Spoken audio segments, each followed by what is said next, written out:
A handshake that should teach peace. Reflections for leaders of the Global South. When two of the world's most controversial leaders, Vladimir Putin and Donald Trump, meet on American soil and share a handshake, the world watches with mixed emotions. For some, it is a gesture of diplomacy, a symbolic attempt to show that dialogue can prevail over confrontation. For others, it is a moment heavy with irony, leaders whose policies have sometimes fueled humanitarian tensions now appearing together in the language of peace. Yet this moment, beyond its politics, carries a lesson that leaders in the Global South, especially across sub-Saharan Africa, cannot afford to ignore. The lesson is simple but profound. Peace is not a sign of weakness, it is the foundation of lasting power and dignity for a nation.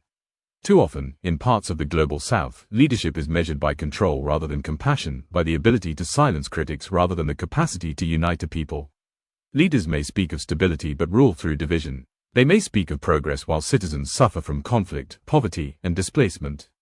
The paradox is clear: without peace, there is no true development, only survival.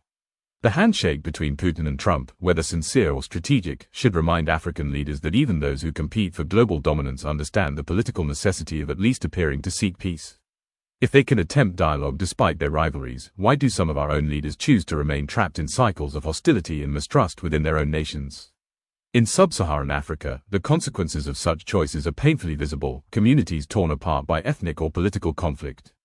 Economies stagnating because instability drives away investment. Youth forced to migrate, risking their lives in search of safety and opportunity.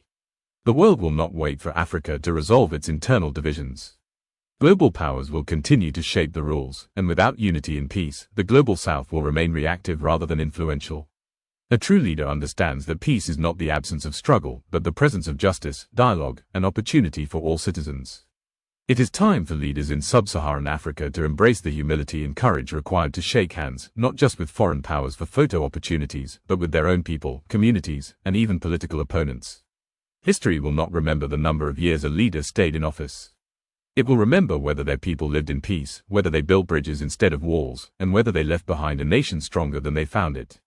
The handshake of world leaders should not be an empty spectacle. For Africa's leaders, it should be a call to action: choose peace, not for applause, but for the generations yet to come.